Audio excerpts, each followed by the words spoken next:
welcome to another socially distanced episode of Bottom of the Stream. Welcome. Looks like they're going to be like this for another little while longer, Nick.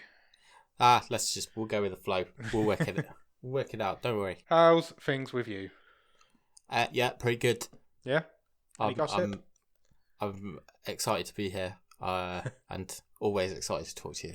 Oh, thanks, mate. Same feeling is mutual. Any gossip? That's a good question. So I've not had to go to hospital this week, so that's good. Well, that's good. That's always a bonus. Although the same child did fall over again today at school and had another bump on the head. So she is, just clumsy. What is wrong with I her? think. Are her feet getting too big for herself or something? Who knows? Kids. She's always been the crazy one. Yeah. Other than that, no, pretty good. Good. Living life to the max as far as it is possible. That's it. You can't really do a lot, but you can live as much to the max as you can try to do. I don't know what I'm talking about. What about you? How's a week in to PS5? Yeah, good. Really good. I've pretty much played it every day, I think. You've dragged me away from it tonight again. Yeah, it's good. I'm enjoying myself. Good. I've even managed to get Netflix on there now, so I can just do everything. That was good. That was going to be my question. Did you watch this week's movie on your I PlayStation 5? I actually did. Because you can set it so when you turn the PlayStation 5 on, it turns the TV on. Yeah. Because the PlayStation 5 boots up so quickly, it's on before the TV comes on. So it's really nice. Cool. So it's just like there now. And my remote works with it, so even better. So it just controls my life now. I do everything for it. There's not many media apps though. There's only like Disney Plus, Netflix, and Prime Video. There's like an iPlayer app or anything yet. It's early days. Yeah, I'm sure they'll come. There was loads on the PS4, but they're just not there on the PS5, which is weird. Belly Strange. Have you got any Netflix news? Give them time, though. You know. Oh yeah, sure. It's only been out a week. It's fine. You'd expect all those big hitters to be on there, I guess, and then everyone else is playing catch up. Yeah, definitely.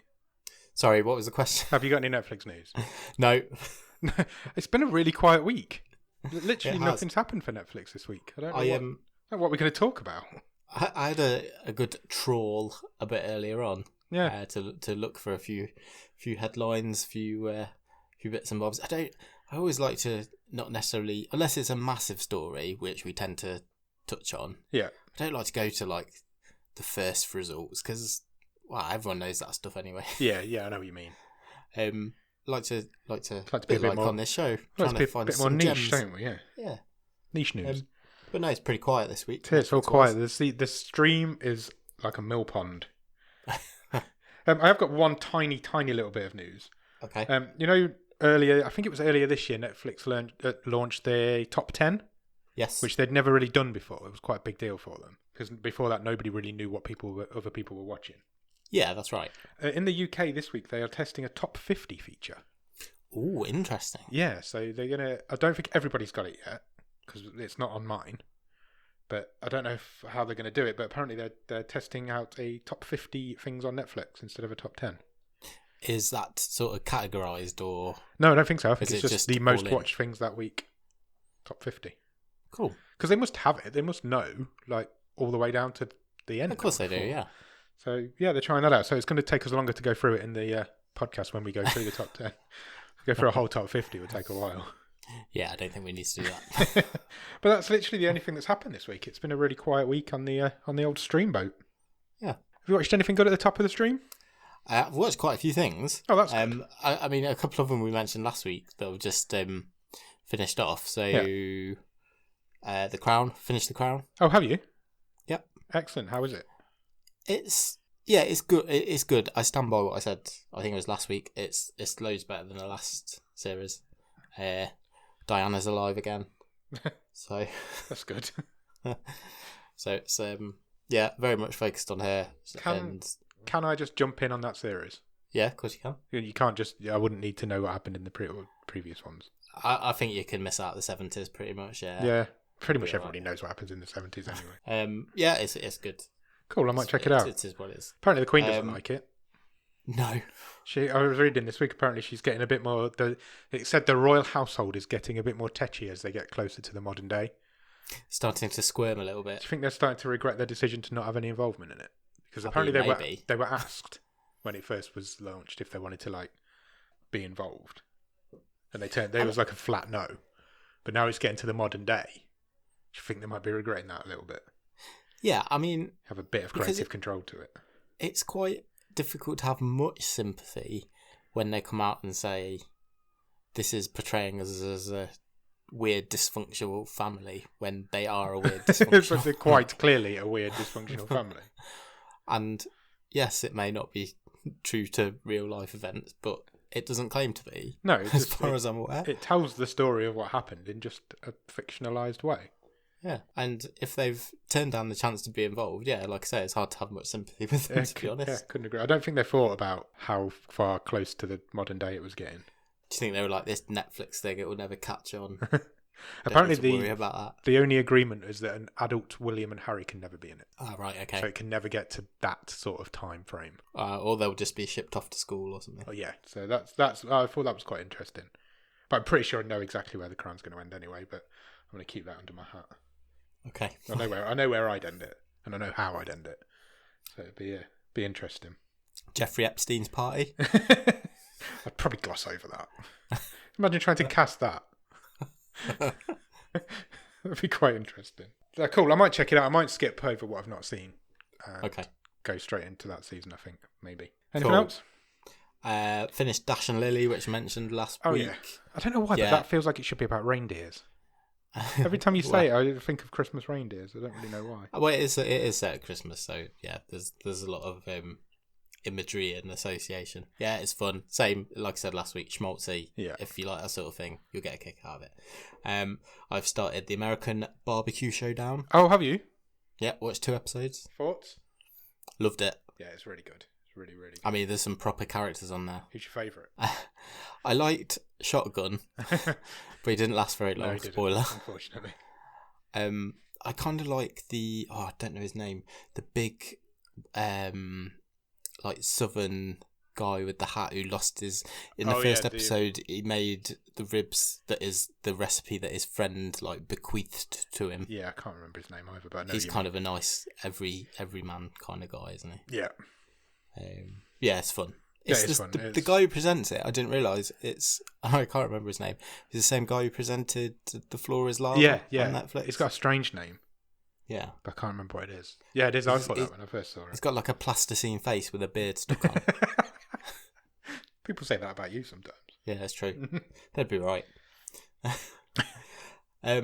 Yeah, so that's the main things. And then I just got one more, which I've watched 4 episodes of, I think, which is the documentary we spoke about a few weeks ago called We Are the Champions. Oh, also, I've watched also 4 of those. Oh, I don't know why I said that like that. I said it in a really weird way. No, I've watched 4 episodes of that as well. So we've probably... Did you watch the first 4? Yes. Yeah, me too. So we've got to the same point. I don't think I'm going to go any further with it. Now, this is interesting because I'm kind of the same mind. But I've really enjoyed what I've seen. But I have no interest in dog dancing or frog jumping. Those 2 seem weak. Dog dancing especially, I'm like, no, I'm not interested in the slightest. I actually found the 3rd and 4th episodes much weaker than the first 2. The first 2 are definitely the best.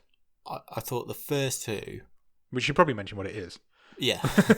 It's a show about... It's a show called We Are the Champions. It is about the world champions in random shit. Yeah. So the first one is the Gloucestershire cheese roll, which for our American listeners is when somebody throws a cheese down a hill and a load of British people follow it down. But this is a horribly steep, rugged hill. Don't they call it the most violent running race in the world? People just kill themselves. Nobody's ever died doing it, but people like break bones and get concussions every year. I thought that one was fascinating.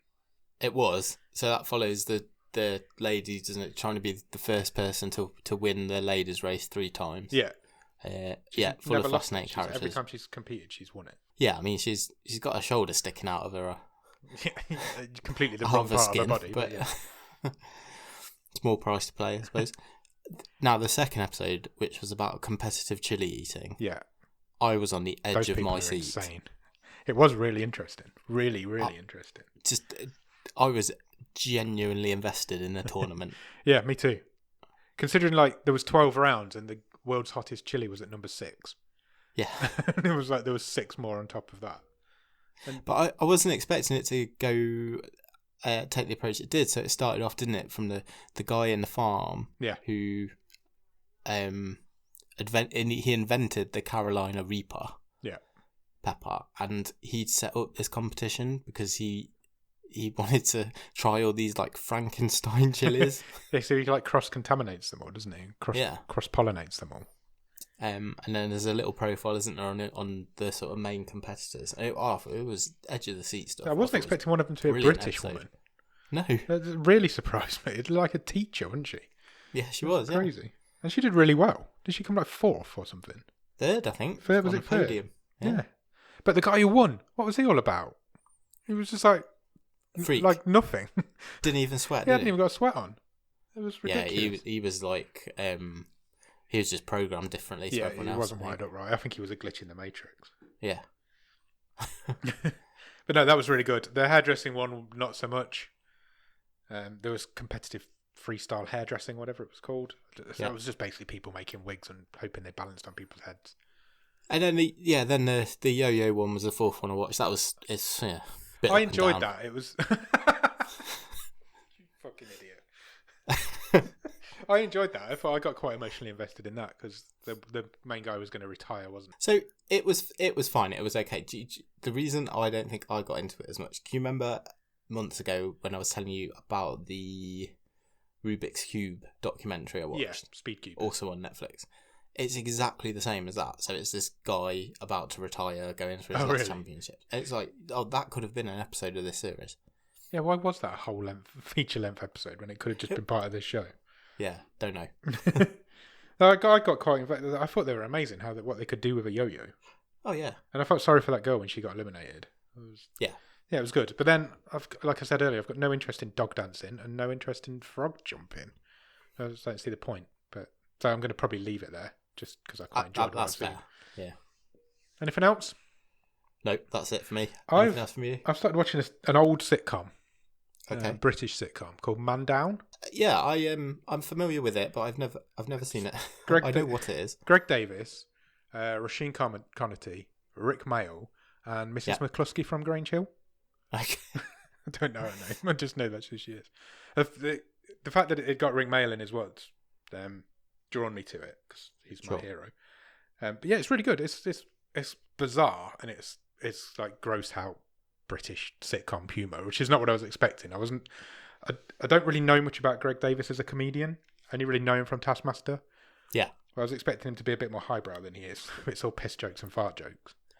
I think I've seen one of his stand-ups and it's pretty much like that. Yeah, I don't think I was expecting it, but just the fact that it's got Rick Mayall in saves it. Does he play his dad? Yeah, he plays Greg Davis's dad. Yeah. So I started watching that. I needed a sitcom, so I thought I'd give it a go. Cool. And it's all right. I've only seen 4 episodes so far. I only started it the other day. Okay. I think I'll stick with it for the time being. Good. Anything else? That's all I've watched. Yeah, me too. Shall I run through the Netflix top 10? Yeah, let's do that. I haven't done that for ages. Let me get it up on my phone. Right. We're not doing the top 50 then, yeah? Just do top 10. What is this? In at number 10 at the minute is a program called If Anything Happens, I Love You.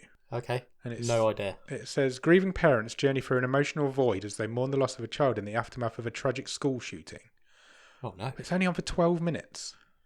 Oh, right. And it appears to be animated. But how is that at number 10 in the British Netflix charts? I might have to check that out. Yeah, seems random. Yeah, it's a social issue drama tearjerker according to Netflix's genres. Okay. That sounds weird. Number 9 is The Christmas Chronicles, the first one. Okay. People obviously catching up on that. Makes sense. Yeah, makes sense. Number 8 is The Boss Baby Back in Business, which is a TV show, which I presume is a spin-off to the Boss Baby film. Sure is. Have you seen any of that? Yeah, I've seen a few episodes. Any good? Yeah, it's fine. If you like that sort of thing. Yeah. Number 7 is The Grinch. Which version? Is this the Benedict Cumberbatch animated version? Yeah. Yeah, the new one.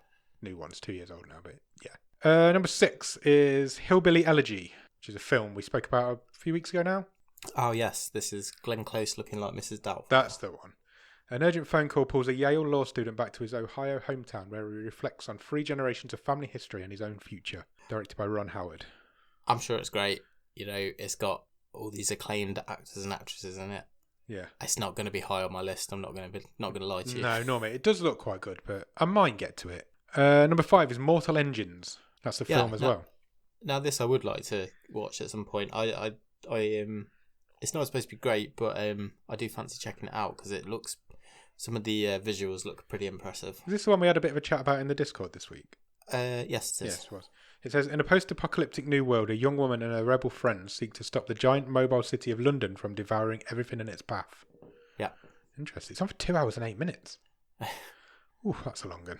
I might check that out, though. I think there might be some Peter Jackson involvement somewhere in it. So oh, really? He likes a long film, doesn't he? He does. He loves it. Number 4 is Tom Cruise, Jack Reacher. Weird. Okay. That's on for even longer. That's on for 2 hours and 11 minutes.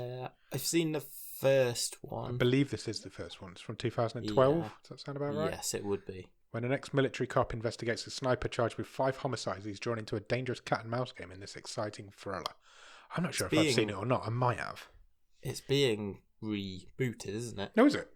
Jack Reacher, I'm sure. I think Amazon have picked it up. Interesting. What, it's like a TV show? Yeah. Interesting. Number 3 is The Queen's Gambit. That's still sticking around in there. Yep. That is a limited series from this year. Number 2 is The Christmas Chronicles 2. That's good going. Didn't it only come out a couple of days ago? Yeah, I think so. Earlier this week.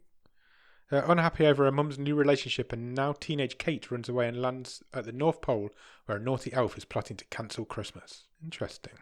I'll definitely check that out. That might be the one I watch whilst I put my tree up this year. The Christmas Chronicles is a great film. It is good. For a Christmas film. Want to have a guess at what's at number 1? I'm pretty sure it's going to be The Crown. It is indeed The Crown, which we've already spoken about. So yeah, that's your top 10. There's quite a lot of films in there for a change. Yeah, there is. Usually a load of TV shows, but there's a lot of films in there this week. Maybe because everybody's in lockdown and watching films. Yeah, I guess that would have a lot. The Christmas films feel like they're in the charts early this year. Yeah, they really do. I've even thought about putting my Christmas tree up a bit earlier this year, just to give me something to do. So that might go up in the weekend. Might happen this weekend, to be honest. Mine might. Anything else? Should we play a game? Yeah, why not? That's always good fun. Excellent. What we got? So, I was going to call it France or Pants. Cool, that's a nice name. But it's not an either or game, so it's not really an appropriate title. Same as last week. So we'll call it Parlez, vous, Francais. So obviously this week we have watched a movie called Lost Bullet. Yep. Which is a French action movie. Yes, it is indeed. Which was also my wildcard choice. Yes, so I'm quite excited to see what everyone thought of it. But because of that, I've been looking at if you take a movie title and translate it into French. Yeah. And then translate it back into English. Oh, interesting. You get some quite interesting diversions, shall we say, from the original title. Okay. So if I give you the English title back from French, do you think you can tell me which movie I am talking about? I'd like to think so, but probably not. Should we try? Let's give it a go. Let's play Parlez, vous, Francais.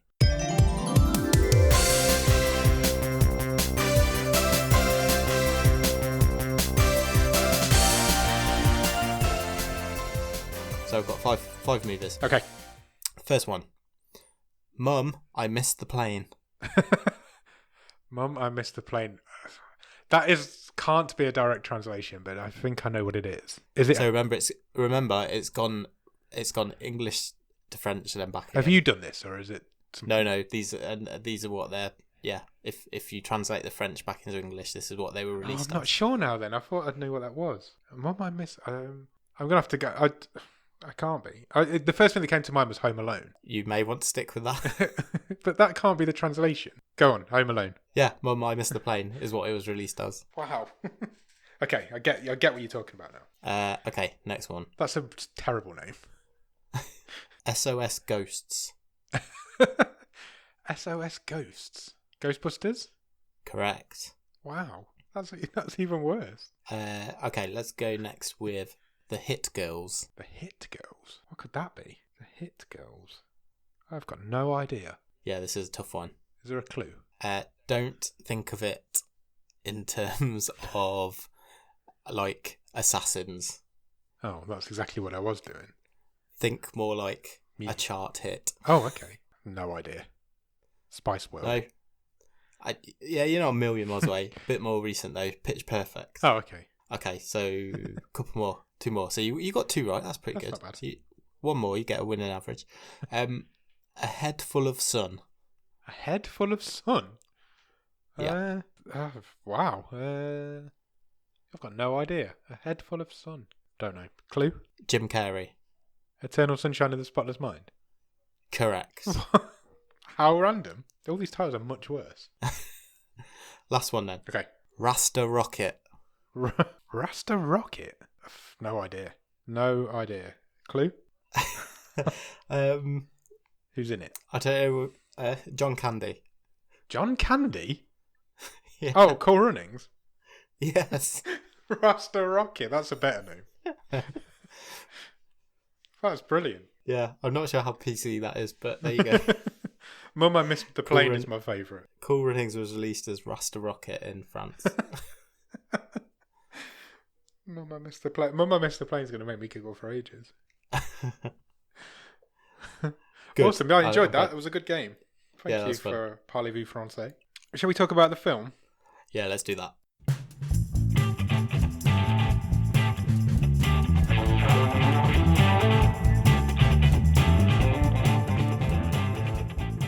Okay, this week we watched, as Nick mentioned a minute ago, a French film known as The Lost Bullet, or Belle Perdue in French.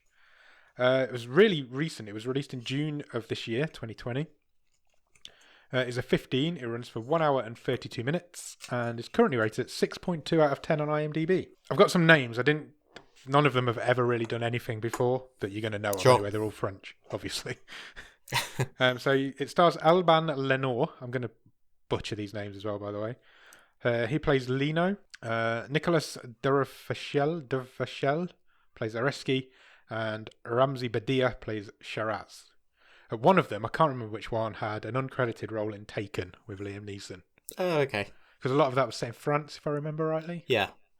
So yeah. It was written and directed by Guillaume Pierret, who again has only really done French stuff before. Do you have a one-word review? It can't be French. Smashy. Smashy. Smashy smashy. It really is. It's an action film, yeah? I would say so. Yeah, I would say so. Although I would say right at the start, it's not as dumb as I thought it was going to be. No, I agree. It was not at all what I was expecting. You know, It surprised me. I basically chose this because... Yeah. Oh, we should probably mention that. It was your wild card. Yeah, it was. So I basically chose this because the synopsis on Netflix is, to clear his name, a guy must track down the lost bullet in this car. And I was like, well, that sounds stupid. But it's really not. But it's not at all. It's actually quite gripping. Yeah. So where does this film start, Nick? In a workshop. It does indeed, like a car garage. Yeah, there is some hardcore welding going on. That's exactly what I've written down. Hardcore welding. Yeah, he's like welding inside the bonnet of a car. Yeah. It looks like he's kind of like strengthening the chassis. Yeah, exactly. And then he goes to pick up another man in this car. I say man, this guy looks like about 12 years old. Yeah. He's like the babiest of baby faces I've ever seen. Turns out he's not, though. He's like 19. I think he says it later in the film. It becomes pretty queer. It's not that kind of movie. It's not that kind of French film. It becomes pretty clear that they are about to run raid a jewellery shop. Yeah. I point out, they're in a Clio. Yeah, they are. Sorry, yeah, I should mention that. That's fine. And the younger guy is like pretty concerned that this Clio is just going to bounce off this jewellery shop. Exactly. Because he's like, it's going to be all like protected. You're not going to get this Clio through those windows. So he flicks a switch and speeds this car as fast as he can towards this jeweller's. And they do go through the front door, and then the back wall, and then the stock room, and then out the back. Literally carve a tunnel through this shop. They do. And at that point, I was like, okay, yeah, I might be on board with it. Straight away. It's like one of the best openings for any of the films we've seen, I think. It turns out, though, having unintentionally created this tunnel through this building, Lino, who is the guy who we saw welding at the start, he's and like the main character. He was the driver. He cannot undo his harness. Yes, he's kind of seatbelted in and it's stuck. And here come the cops. Yes. So he makes his mate run off. His mate, Quentin was his mate? Yeah. He makes him run off. He's like, get out of here. implicate yourself in all this. And the cops show up, pull up next to the car, and then we hit straight into the title card, which is in French. It doesn't say the Lost Bullet, it says Ballet Perdu. And this man's now in prison. So we've jumped forward in time a little bit. And there's a couple of people come in and they're looking for him. And it's quite clear quite early on that they're cops. Yeah. You don't even have to be told it. It's yeah. like, well, those two are definitely cops. They're like the coppiest cops, aren't they? They're the coppiest of all cops. It seems like they want to recruit him for some sort of special mission. Yeah. So there's a lady cop and a man cop. And she kind of leaves him to it. She's like, this is on you. I don't want any part of this. She basically says, you've got 1 month as a trial. Don't die. Yeah. I should also mention that I watched this in the English dub, and you watched it in subtitles, I assume? I did. I went original audio. Yes, which we always do for these sort of films, just to see if anything's lost in the translation. And this is where the point where I was like, I wonder if this was translated weird, because he says he runs an anti-go fast squad. Yeah. That seems weird. It seems like a weird name to me. No, it's exactly so. This squad, I don't know if they did in your version, but they refer to themselves as the brigade. The brigade, yeah, they did. And yeah, they get to have a lot of fun racing. Yeah, basically they're just stopping souped up cars going fast, I guess. I mean, there's a lot of fast cars in this movie driven by quite furious people. Yeah, that's a very good way of putting it. That's what this movie's all about. So yeah, basically their job is to stop fast cars that have been souped up by using faster cars that have also been souped up. Yeah, and so these cops, the guy is called Shiraz. Yep. He's the leader of this squad, and he wants to bring Lino in as their kind of savant mechanic, I guess. Yeah, that's pretty much exactly right. Because he says his cars are not good enough. Yeah, they can't keep up with too many drug dealers. Yeah, and then we cut from there. We go forward in time again a little bit, I think, because we go straight into a car chase. First one in the film. First one in the film. The first one wasn't really a chase. It was just a car versus a jeweller's. They're chasing this BMW down the road that's going super fast, and they're behind it. So Shiraz and Lino are in the car, aren't they? Yeah. And the car in front starts shooting at them, shoots out their back window. And it's got some sort of like boost mode. I don't know anything about cars, so apologies if I don't know what the hell I'm talking about. It's like a nitro, isn't it? Yeah. Is that a thing? Yeah, I think so. From my GTA days, maybe. And the guy, whoever's driving, we don't ever see who's driving this car, but they trigger that and the car shoots off faster than the cop car. But then all of a sudden the engine stops working and they go head-on collision with another cop car. Yeah, and the cop cars have got like these killer grills on the front. Yeah, they're a bit like some sort of demon car from the Stephen King story. They all pull over, obviously find out what's gone on. Both of the bad guys are dead, but they find a big bag full of drugs. Lots of drugs. Lots of drugs in this car. And so the cops all get together. They head back to the garage where they work, because they work in like a garage, I guess. It's not like a police station. No, they've been given these premises, haven't they, to operate out of, basically. There is a bit of a police station scene later on, so maybe it's close or part of a police station. But anyway, they get back and they're all like chatting away. And Shiraz implies that he thinks they've got some sort of leak in the department. Yeah, because this was kind of dropped in, wasn't it? He says, he's talking to Areski, isn't he? Who was the guy who's driving the car, and he says, "Look, it's great that we've got this one, but we miss so many. There's so many shipments getting past us." He says we keep catching the little guys, but we never seem to manage to get hold of the big guys. He says, "I feel like they've got some intel on us." So they've dropped that possibility straight away. Lino is still in prison, but he works in this garage during the day, and occasionally it seems like he's allowed to stay overnight at the garage. He's tagged, isn't he? And he sort of says, he has to go back to prison to sleep, but he says to Shiraz, "Oh, can I stay here tonight?" Yeah. And Shiraz lets him. He's like, "Yeah, I've got no issue with that." Because he's still working through the night, isn't he? There's like a bit of a nighttime car working montage.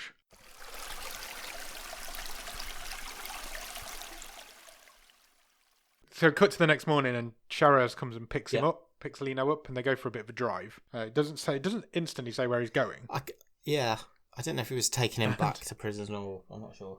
Yeah, it wasn't.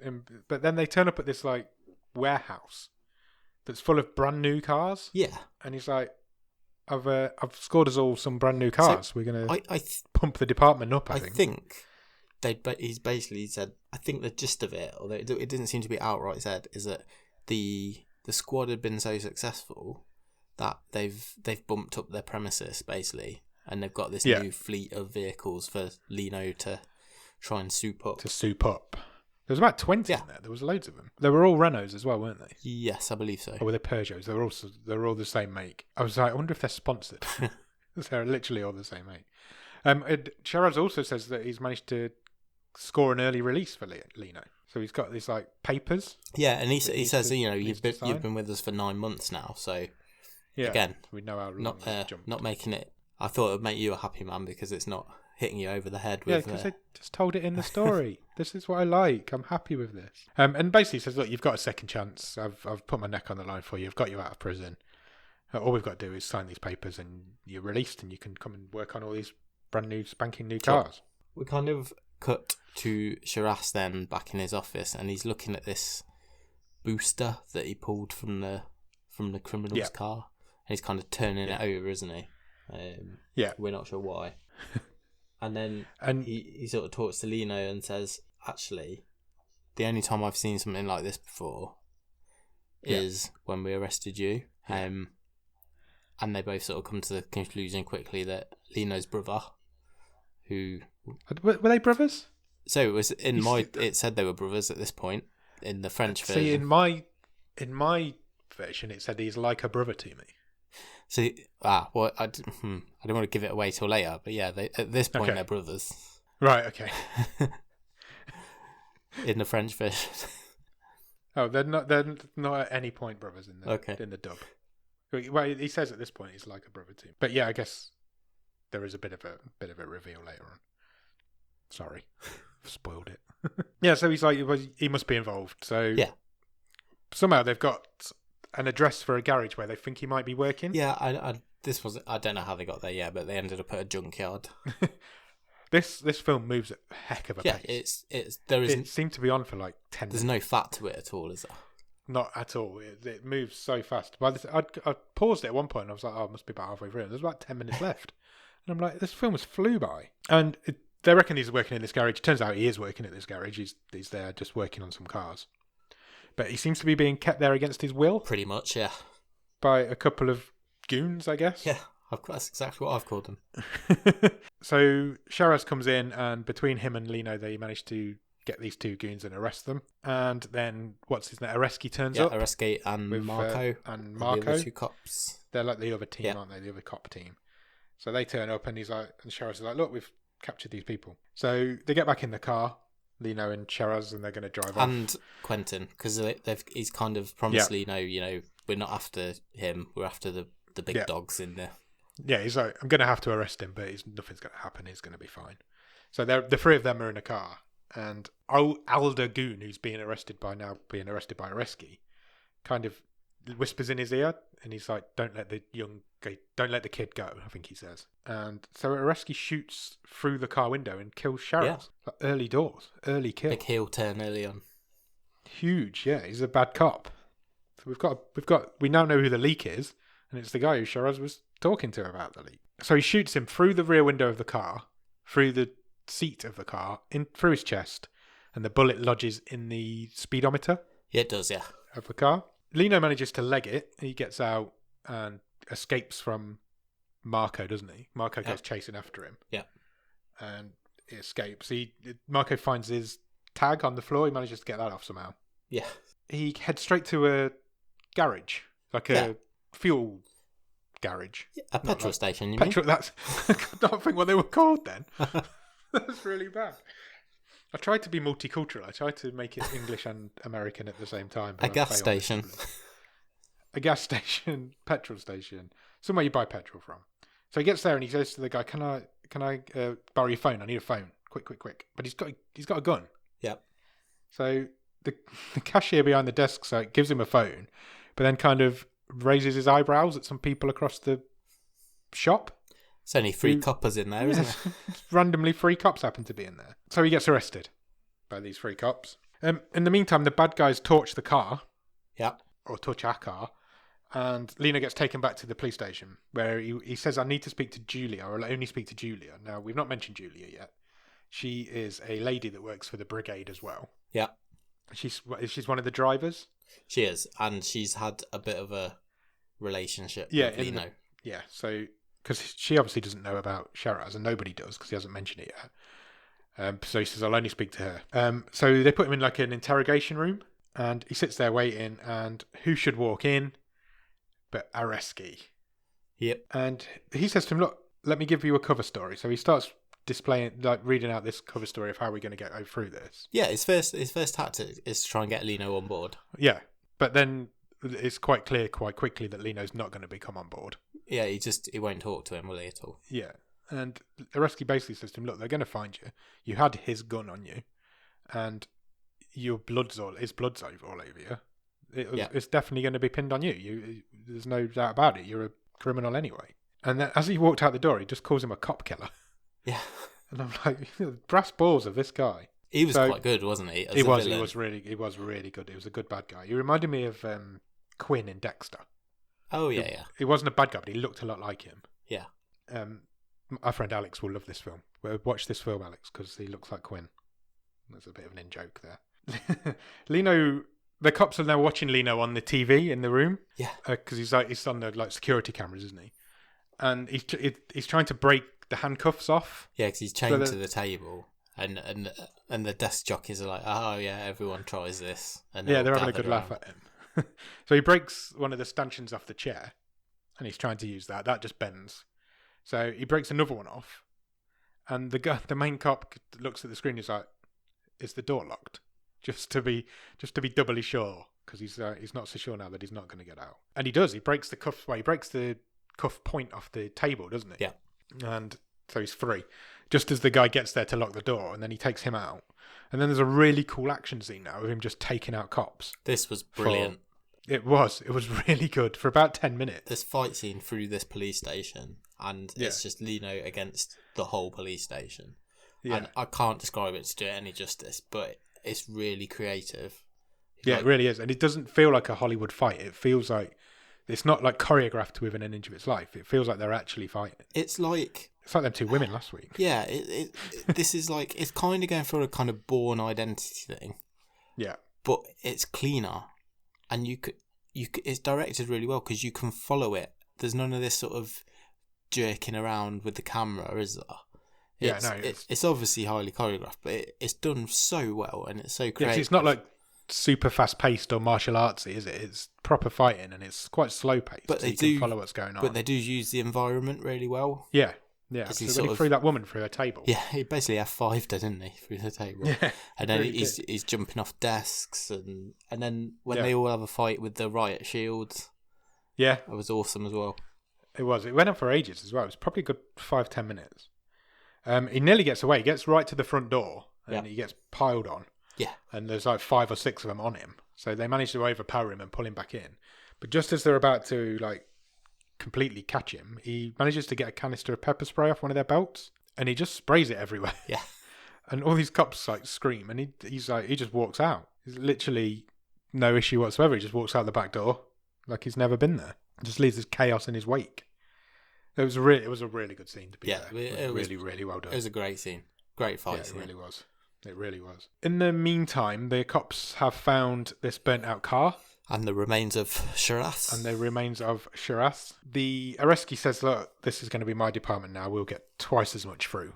He's talking to Marco about how much drugs they can get through now. They're going to be in charge. And the burnt out car gets towed back to the garage where Julia is. And there's another guy, and I didn't catch his name. Jeff. He's like was it Jeff? Yeah. Was it really? The mechanic. Yeah. Yes, Jeff. Oh, okay, fair enough. I did not know that. You're not sure, are you, if I'm telling the truth? No, I'm not. Yeah, it was honestly, it was called Jeff. Fair enough. Anyway, Jeff gets locked in a room because Lino's at the garage and he needs to speak to Julia. Yeah. So he locks Jeff in a room. He manages to get Julia alone. So he quickly tells her what happened, tells her that Shiraz is dead. Well, she knows that anyway, but how it happened, Areski did it. But she doesn't believe him, so they start having a fight now. She's not having it. She locks a wicked armbar on him. She does, yeah. She tries to choke him out, and it very, very nearly does. Well, actually does. She knocks him unconscious, don't she? Yeah. But just before she does, he manages to handcuff her to her car. Yes. So she's handcuffed to a car while he's unconscious on the floor. So he wakes up. Yeah, she can't And finish how him he's got- off. Yeah, because she's he's stuck. got the upper hand. He wakes up. He tells her straight away. He's like, "That isn't Shiraz's car." Yeah, he says this. What does he say? There's the wheel trims are different. Yeah, he's like, "That's not his car at all. I'm not having it." The Areski turns up after because he's gone. He doesn't hang around, does he? Because Julia's not buying it. Yeah. So he leaves, and then Areski turns up, and he tries to manipulate Julia as well. Yeah, he's horrible. He basically vaguely threatens her, doesn't he? Just like, oh, you wouldn't want the boss to find out about your relationship. Yeah, not now. Lino's on the run. Yeah. So in the meantime, Lino heads back to the garage where Shiraz was killed because he's on like a one-man mission now, isn't he? Sure. And as soon as he gets there, he finds this massive rifle just sitting there doing nothing, which was quite funny. And then he notices, some more guns in the back of the car. But whilst he's searching through the back of this car, this man just comes over and points a gun at him. Well, it's a bit odd because I don't think it's played for laughs. But no, not at all. I think it shows how, he's not in a good state of mind because he picks up this rifle, but then he's like, oh, actually, no, I don't want that gun. So he goes back to the car to get more guns. And because he went back, he gets caught. He gets caught, yeah. So he's not a professional at this. He doesn't know what he's doing. No. He's a mechanic at the end of the day. Then we meet Moss now. Moss is the female cop from earlier who seems to be in charge of everybody. Yeah, so she was... she was the big boss man. She was the female cop who originally walked into the prison to recruit Lino. Yeah. And she basically says to Areski, I'm taking over. I'm going to be in charge. Areski's not very happy about this. And he tries to manipulate her as well because he mentions that Julia and Lino once had a thing. But he just does it in like passing, as if she should already know about it. Yeah, it's a proper bastard line, isn't it? It really is, yeah. Cut back to Lino and the bad guys, and they're trying to lock him in a car boot. Quentin shows back up. I don't quite know where he's been, but he shows back up at this point. He manages to... I've put kill the leader, but he didn't kill him, did he? No, so what's happening is, so they're going to split up, aren't they? So the main drugs guy basically gets in the backseat of the car, and Quentin's going to drive him somewhere.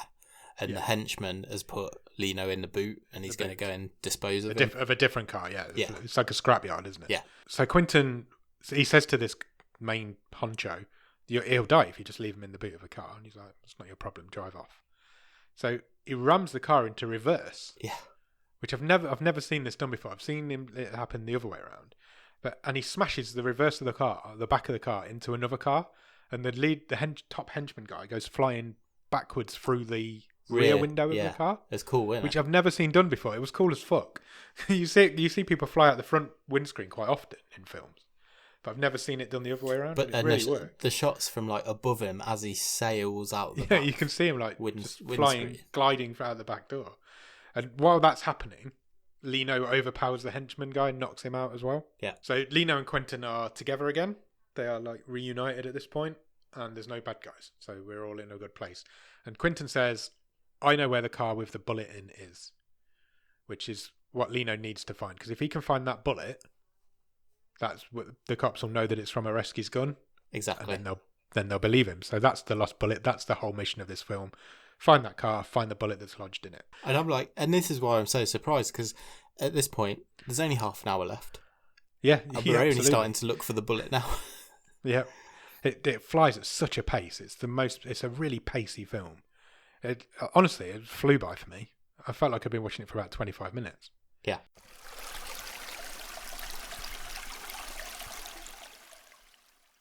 Areski and Marco turn up at this garage after Quentin and Lino have left, and they find the two guys who are neither of them are dead, but they are locked in this car boot. And Areski's like, well, "This isn't what I was hoping to find," which I thought was quite a funny line as well. Yeah, it was. So one of the main henchman guy stays with Areski, and eventually Areski shoots him, doesn't he, and kills him. That's right. Shotguns him in the chest, and the other guy runs off, the henchman guy, and Marco follows him. At this point, you feel like Marco's losing respect of Areski a little bit. He's wavering, isn't he? Yeah, because Marco gets some info out of this other goon. Well, the goon tells him the same thing that Quentin knows. He tells him where the car is. He tells him that the car's not been burnt. Yeah. And that he knows where it is. Yeah. Interestingly, though, Marco keeps this information to himself. Yeah, he doesn't tell Areski this. Did he shoot the guy? He did, didn't he? Yeah. Yes, he did. But he doesn't tell Areski that he now knows something that he doesn't know. Julia and Jeff. I'm going to laugh every time I say that. Apologies if anybody's called Jeff. I just find it funny. Julia and Jeff figure out that the car definitely isn't Shiraz's car. Yep. There's a reason, and Jeff figures it out. But so Julia now is completely on board with Lino's story. She now completely believes him. And at this point, Lino calls Julia, doesn't he? Yeah, and they set up a bit of a rendezvous, don't they? Yeah, he says, "Meet me at the place where we were introduced." Is that what it said in yours? Yeah. Something along those lines. Yeah, no, I think I was spot on. And so, she sort of makes her way to a market, isn't it? She grabs doesn't she? Should I say? Isn't it? She grabs her knife and her gun, and she heads to this like marketplace. Yep. And Quentin like barges into her, and she obviously realizes, okay, I've got to follow this guy. Yeah, he kind of because she's being followed, and he kind of gets them off the scent. And they go down this back alley and through a gate and round a corner, and she eventually meets up with Lino. And Quentin then really helpfully summarises the plot to date to her. Yeah, he literally, Lino says to him, "Go on then," and Quentin stands up like a kid in a school play, and he just goes through the whole story of what we've seen so far. And I think this is where he says, we grew up in a foster home together, so he's like my brother, but they're not blood brothers. They're not brothers. And Lino says to Julia, "Look, you've got two choices now. You can take us in, and we'll all get killed, or you can help us find proof, and we might get killed." That's basically what he says. So she decides to help them, and they head out to the car, and she finds these two guys locate them and start chasing them down. Lino and Quentin get into her car and head off. They manage to escape, and she goes to slash the tyres on the two cops' cars. This was so badass because she's walked up. They're watching her. They're just too far away to stop her. Too far away. She's walked up to their car, slashes the tyres, and then just puts her hands on her head. It was amazing. So badass. She really did. Areski and Moss find out that Julia's just been arrested, so they know some shit's going down now. Marco now tools himself up. That's exactly what I've put. He tools up. He's alone. He's got away from Areski, and he's got like a shotgun and a knife, and it looks like he knows where the car is, remember? So he's going to head out that way. So we've got things coming together now. So Areski and Moss are heading to the market to meet with Julia, and Marco is heading to the farm where this car is, and that is the same place that Lino and Quentin are heading to as well. Yes. So, and they get there, because this film doesn't hang around. There's no like scenes in between. We're heading to a farm. Then we're at a farm. But there's no car there, or there doesn't appear to be any car there. So Lino's like, "What's the deal? What's going on?" And Quentin goes into the house. Yep. Or the farmhouse. It's like, goes into the kitchen, doesn't he? Yeah. He does say, "Don't worry, there's no one here. It's abandoned," or some words to that effect. Yeah. So, and he's rifling through the kitchen. So Lino goes in and is like, "What the fuck are you doing?" And he's got this massive bag of cash. Yeah. And drugs. And he's like, and drugs, yeah. He's like, "Well, that's it. We've sorted now. We've solved everything. I've got money." Because he's only young. I think he says he's 19. Yeah. He thinks that's solved the problem. So Lino's like, what the fuck? He thinks he's been duped. What don't you understand about us needing to find this bullet? Yeah. Quentin's a bit of a child. Naive, that's the good word. So Quentin heads outside with this bag of cash, and just as he heads outside, this bit made me jump. Yeah.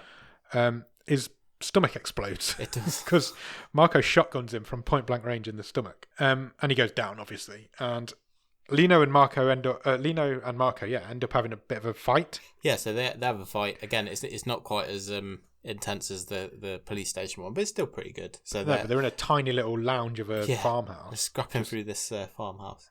Yeah. During this fight, we realise that Quentin isn't dead.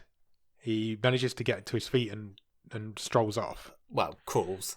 I'm not sure he was on his feet, but he manages to crawl away from where he was. The fight carries on. Eventually, it ends with Marco smashes his head on the side of a table. Good makeup as well. Really good. Quite a hideous. There was definitely a corner mark in his head. Yeah. And then from outside, we hear a gunshot, so we assume that Lino's killed him.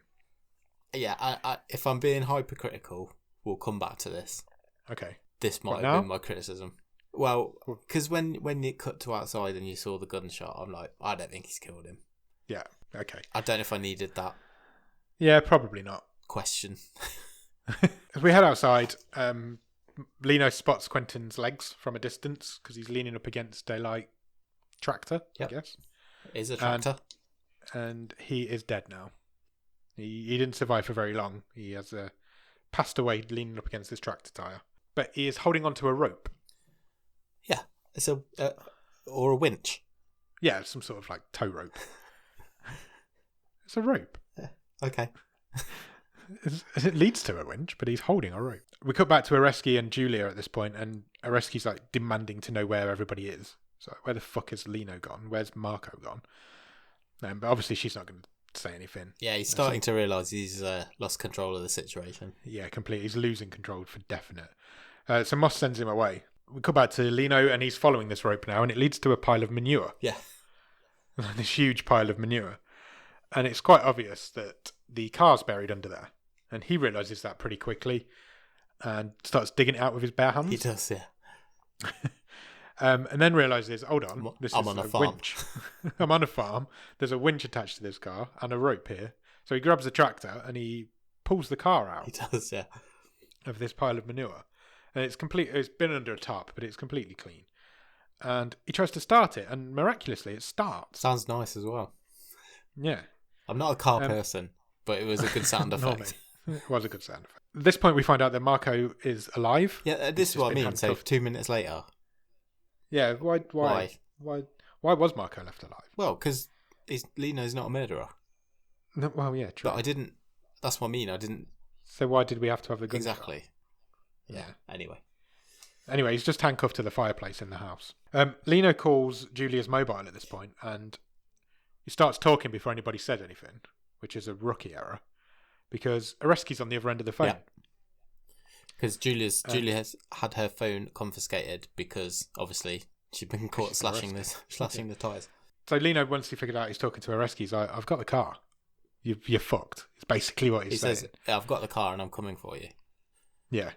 And then we get a bit of a montage of him working on the car. Yeah, he's going 1-man-18. He's going to soup it up. Yeah, he's going all MacGyver on it. And so once he's done that, for the next presumably the next morning or later on that day, he goes to the same petrol station that he went to earlier. Yeah. And he starts fueling it. And he's clearly trying to be seen, get himself noticed. Yeah, be seen, so that the guy behind the counter is the same guy, calls the police because he wants them to know where he is because he's going after them. There's a good line, isn't there? Because he's fueling the car, and there's a couple sort of the other side of the other pump next to him, and they're giving him a really strange look. And we haven't seen the car yet. Yeah. And he just says, "Oh, it's for a movie." I just thought it was a nice little line. That's the point where I had to pause it for a second, thinking I was about halfway through, and there's 10 minutes left of this film at this point. Areski's like, right, Areski and all his goons are bad guys. There's no good cops left now other than Julia. Or Moss, sorry. So he's like, right, we need to form a roadblock. We know where he is. Yep, we know where he's coming. Let's block the road. Yep. We know where he's going from. We'll just catch him. We'll catch him in a roadblock. He's only in that shitty old car. We'll be fine. Cut to the very next scene. He's being chased by one of these souped up cop cars. Yeah, it's the guy who was behind the desk in the police station. He's driving it. I can't remember what his name was. No, I didn't get his name. And they're chasing him. So we've got another car chase going on. And this is the coolest thing think I've seen in cinema for a very long time. So he pulls in front of this lorry and he gets right up tight under it. Yep. So the cop car goes past the lorry, doesn't spot that Lino's now behind them. So and then they realise, he's like, shit, how did he get behind us? We then see the car for the first time, and it's got fucking horns. Yeah. It's the only way I can describe it. It's got a massive hook on the front, basically. It's almost like a forklift truck with barbs on the front. But upturned forks, yeah. Yeah. And so what he does, he goes right up behind this cop car, so the forks go underneath the car, but because they're upturned, they pull around the back chassis. Around the axle, Around the axle, and just rip the fucking wheels off. Yeah. Because he stops and it pulls the back end of this car off, and it's so cool. It's really cool. Thing. And it really just cool. It just disintegrates, and there's it's basically they're just driving on two wheels. Yeah, they're just driving on two wheels with no back end to their car now. And so he, for the second time, pushes right up into them And now he's got control of their car. Yeah. Because he's just... The back end of their car is now him. He's basically created... And he's basically pushing them. A human/car shield. I thought you were going to say human centipede of cars. I suppose. Yeah, he's basically... Yeah, he has. He's now got protection of the front of the police car with the 2 cops in it, protecting him from anything that's ahead of him. And he's pushing them. He's controlling it. It's really cool. And they're heading right towards this roadblock that Areski set up with all his men. Areski's like, right, open fire. And the guy's on the radio, isn't he? He's like, don't shoot. We're being pushed. We're not in control. Yeah, and this again, it does a lot with a little, this movie, because you don't get like a great deal in the way of character development. But no, not at all. Some of the little things with Areski, like the way he talks to everyone else, his comments to Julia, and then this bit here where you can clearly hear on the walkie-talkie, the guys in the cop car saying, don't shoot. Yeah. And then he just ignores them and tells his men to open fire. So, open fire, take out the tires. The way they got his character across with very little time, it worked quite well. I think you're right. Areski and Lino, both characters, were so well crafted in such a short amount of time. Yeah. So he says, take out the tyres, and which they do. And he heads straight through this roadblock, and he literally ploughs straight through it as if it wasn't even there, goes through it like butter. Because his car's souped up. He's got a souped up cop car on the front of it. Yeah, the cop car, so they burst through, the cop car on the front kind of flips off. Yeah, and he's away. And he just drives off as if nothing had even happened. So Areski, who had managed to jump over a wall, climbs back over this wall, gets in one of these souped up cop cars that was in the roadblock that hasn't taken any damage, and we get another chase. Yep. We get a car chase. Moss is back at the garage. She gets a call saying what's happening, and she gets on the radio straight away. She's like, Areski, stop following him. Stop it. I'm calling you down. Don't hurt him. As this is happening, she goes and grabs Julia, but she gets distracted. Yeah.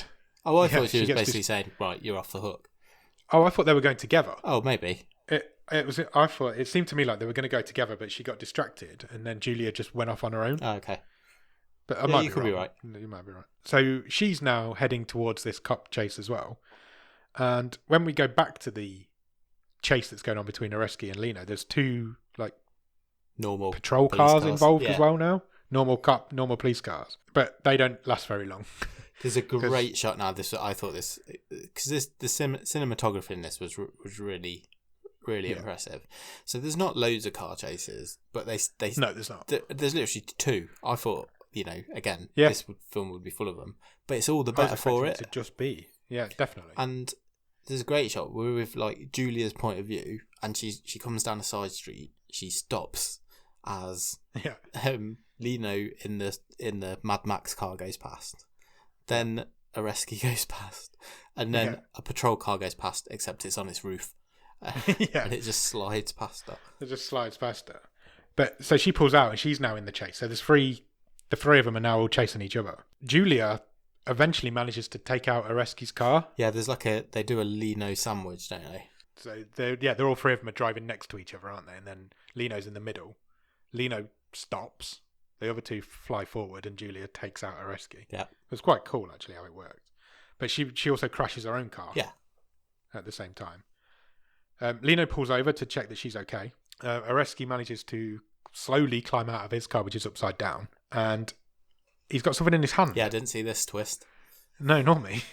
So they start fighting, Lino and Areski, but just before they start fighting, Lino manages to throw this thing that he's got in his hand into the back of Lino's car. Who has a grenade? And who has a grenade? He's got a fucking grenade. And the grenade goes off and it explodes the car with the lost bullet in it. So Lino beats the crap out of Areski quite quickly, and then dives into the burning car and drives it away whilst it's on fucking fire. It's amazing. It's so cool. I thought he was going to drive it into the sea or something. I did as well. It was exactly what I was expecting. He was going to drive it into a river or something, but he doesn't. He just drives through the street. Where are we? Paris? I don't think it's specified, or I didn't pick it up if it was. I don't know. It's some French city/town. But he's driving through this town with the back end of his car on fire that's just been grenaded. There is absolutely no other cars around, which is fortunate, considering it seems to be in the middle of the day.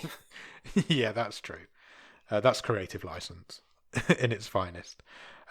Suddenly, he pulls into the garage. Yeah. Where they all work. He drives through past Moss's office window with his flaming car.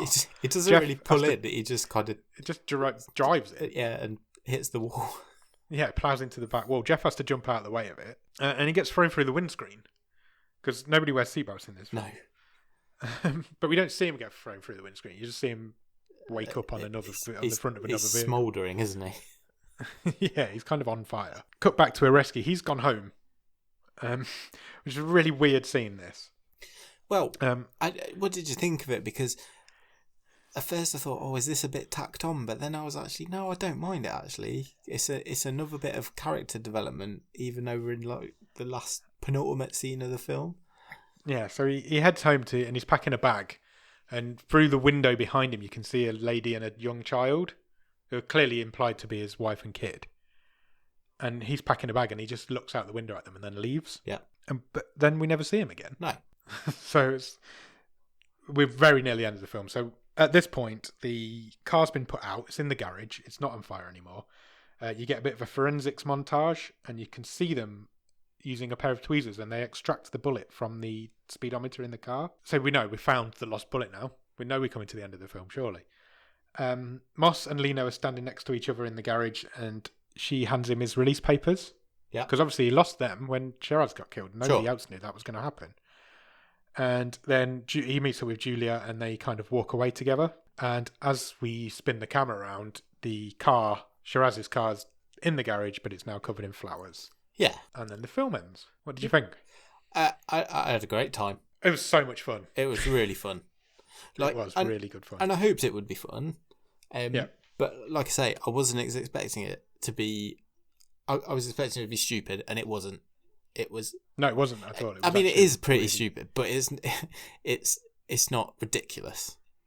Yeah, I was expecting like a really crazy, stupid car chase film. Yeah, like like cars going at 90 miles an hour while people were fighting on the roof and stuff like that. But there's none of that. All in cars. No, there's none of that. It's actually really clever. It's really good. It's a really good story. I was not expecting the 10-minute fight sequence.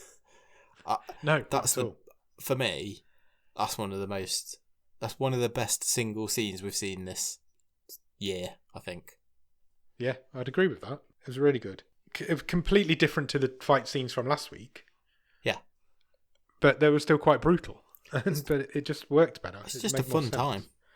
It is. It's a really good fun film. It's not the sort of film I would normally watch. I'm not a big action film kind of guy. I don't watch a lot of action films. And I was quite surprised how much I actually enjoyed this. And for me, because it sort of keeps itself in check a bit, it isn't full of car chases. There's 2 car chases in this movie. Yeah, absolutely. And they're not even that long. No. But they're done really well. And they're really spectacular. So there's only a couple of cars that smash, but you see all the debris. The bit where he rips the back off that police car. That's cool as fuck. It was so awesome. Cool. It really was. It really, really was. I had a great time. Like I said earlier, it absolutely flew by. It felt like I'd been watching it for about 25 minutes when it finished. There was just no filler. It was constant. This happens, this happens, this happens, this happens, the end. Yeah, like I said, there's no fat on it, is there, at all? Not at all. And it told its story really well. It didn't bother with character development much.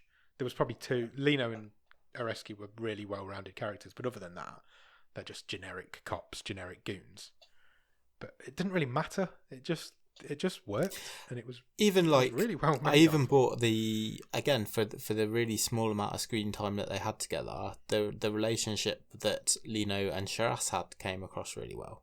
Yeah, they were only together for about 5 minutes. But it kept developing through the movie because of the lengths Lino was going to sort of help his mentor, I guess. Yeah. Because, that's all it was all about, wasn't it? It was about clearing his name and getting justice for Shiraz. No, I'd recommend it to anybody. I really enjoyed it. I think it's a very good choice. Maybe your best wildcard pick. Oh, do you think? Yeah, I think so. Well, it's definitely better than The Anomaly. What was your other one? Gantz. Maybe not. That Gantz was really good. But no, you picked well this year, Nick, I think. And it's different to what I was expecting. Like I said, I thought I was getting something fun but stupid, and I got something fun and nowhere near as stupid as I thought it was going to be. agreed. It was. That's a great way of putting it. It was a. I've just thought of a better one-word review. Go on, I'll allow it. Arresting. Nice. And the main character's got a arrest key. We had a message from Ross Cook about it. Okay. You know Ross Cook, Yeah, he's the resident artist for the Pod World. He's put, I really like the first half, especially opening with the botched heist. That was really good, actually, when he rammed through that jeweler's and went straight out the back of it. So he'd oversouped the car. He says after the midway point, it ironically started to slow down. Still overall really good. Definitely prime for a remake starring Jason Statham. Oh, you can see it already, can't you? I wouldn't be at all surprised. Five or so years, you're getting a Hollywood remake of it. Hollywood wouldn't be able to They wouldn't be able to keep this as minimalist, though, would they? It'd just be another Fast and Furious. Yeah, absolutely. They'd want to build more characters into it and ruin it. You know, it'd be this, but all dangling from a helicopter. Yeah, a lot more action films. Over a sea of sharks or something. Yeah, over the Grand Canyon or something. How do we turn the tide on it? How are you making this film better, Nick? You can make one change. I'm changing the end. Okay, interesting. So what are you going to do to the end? I am not leaving this with a blatant sequel set up, personally. I'm quite happy to see Areski getting hauled away in handcuffs. Agreed. That fell a little bit flat for me. Out. The fact that Marco and Areski both got away alive, I kind of didn't like that. It's probably the one negative I've got of it. I don't necessarily. It just felt a bit. I don't necessarily always. Yeah, I don't necessarily always need things wrapped up in a neat bow. But no, but with nice this one, actually, I would have liked to see Areski get shot, and you could even have a little shot of the police going and picking Marco up because he ain't going anywhere. No, he's handcuffed to a fireplace. And I think that would have just Do you think that's what they've done then? Do you think they've left it open for a sequel? Well, I think so, don't you? Yeah, I think so. Areski's still out there, and Marco's still out there. The fact that neither of those two came to a grisly end, one of them should have been exploded or something. Yeah. You don't need both of them for the sequel. But no, I know what you mean. Exactly what I wrote down as well. I would change the ending. So that's interesting that we've both said that. So yeah, and I was going to say that's quite a small change, but it's not really. It's quite... No, this is quite a big change. So I wonder if we'll get a Lost Bullet 2 at some point in the future for us to do a Patreon episode on. Oh, maybe. Let's hope so. This one's only been out for 5 Yeah, months. I didn't realise it was that recent either. But, yeah. Good wildcard pick, Nick. Do you want to talk about Picnic? Do you want to talk about Stream Table? Yeah.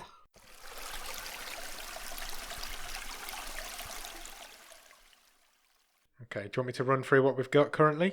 Yes, go for it. So currently at number 8 is Malevolent. At number 7 is Life Force. Number 6 is iBoy. Number 5 is Results. Number 4 is Hungerford.